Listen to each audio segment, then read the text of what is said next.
We think trauma only lives in the mind, but trauma actually lives in the body. It also lives in the soul. And when we witness communities that are being raided, something ancient gets triggered within us. You might find that you're having very vivid dreams of running, of hiding, of seeking shelter and safety, because this is a type of collective trauma that we are all witnessing. Whatever side of the fence that you're on, this is still a deeply traumatizing experience. And this is opening and creating a pathway for generational wounding. Civil unrest literally fractures the nervous system of entire communities. Not only are the scales of the raids in Los Angeles impacting public reaction, but the level of aggression, the use of chemical agents, the use of concussion grenades, the sirens, the yellings, the tactical gear, causes people to become paralyzed with fear, meaning that families will avoid schools, most likely work, and even avoid emergency services. I mean, trauma and instability inside the family unit plays out for generations.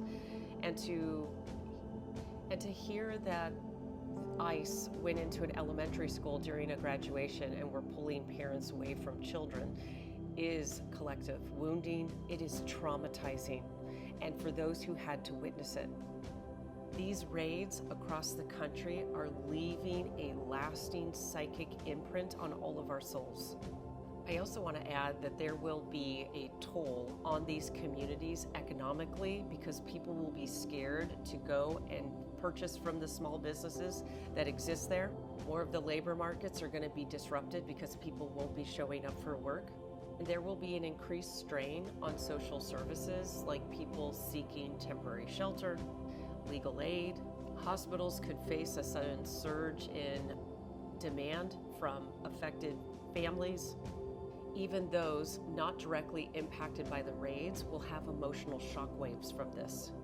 I mean, the children and youth hearing whispers of this type of fear within their communities.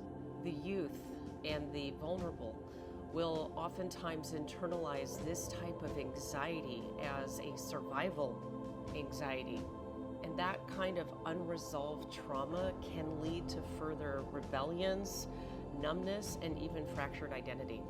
Understand that the community itself will experience these energetic aftershocks of trauma. There will be cultural disconnect, as communities will be reluctant to celebrate traditions and be in a place of genuine joy. Celebrations will literally be subdued. And as traditions are paused, those rituals can eventually be forgotten, because the fear of being targeted becomes stronger. So some of the energetic aftermath of this and more of the raids that we will most likely start to witness will result in collective trauma being absorbed by others that are not even based in these cities. And that could show up as a sleep disturbance, anxiety, panic attacks, chronic fatigue. It could also give you that sense of just not feeling, of being numb, of like soul detachment. But in times of collective crisis, people are forced into two spiritual paths. Some people might step into spiritual rebellion. And that is like a deep existential betrayal, where it feels for some individuals that God has betrayed them and has abandoned them. And it causes many people to walk away from faith. They begin to distrust any system, earthly or divine, because nothing simply feels safe anymore. It's the soul that hides. That's the spiritual rebellion, is not believing in anything.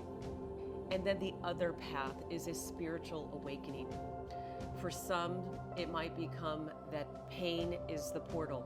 Communities may experience a collective bonding and a spiritual resilience and tap into healing modalities that are tethered into their heritage and their traditions. But more importantly, I believe that what we're witnessing here is a specific soul awakening for those who will become leaders in events that will play out in the future. New leaders will simply emerge. Children will start to share their visions. artists and other empaths will start to channel their truth through artwork, music, and through writing. And this is giving birth to new soul activists, people who are going to transmute this trauma and this unrest into awakening. So I'm just going to end this thought with support for other intuitives, for those that are healers, therapists, doctors, medical professionals, or anybody impacted by witnessing the escalation of these raids. I have a few ways to help you through this challenging time so that you don't freeze up your energy and you're able to respond and hold space to transmute this trauma.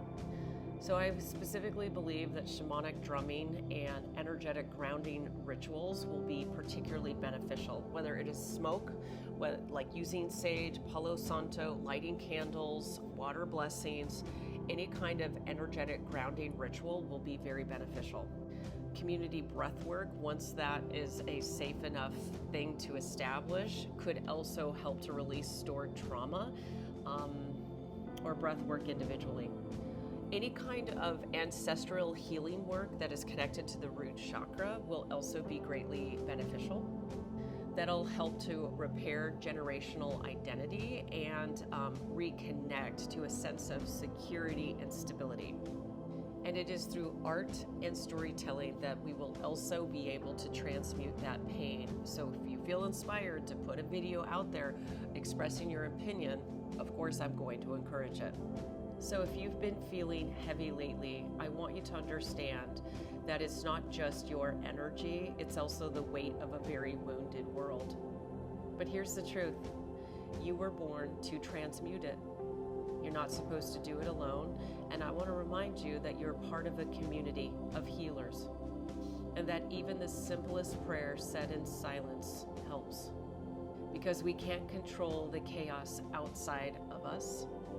We can only tend to our energy and the soul within.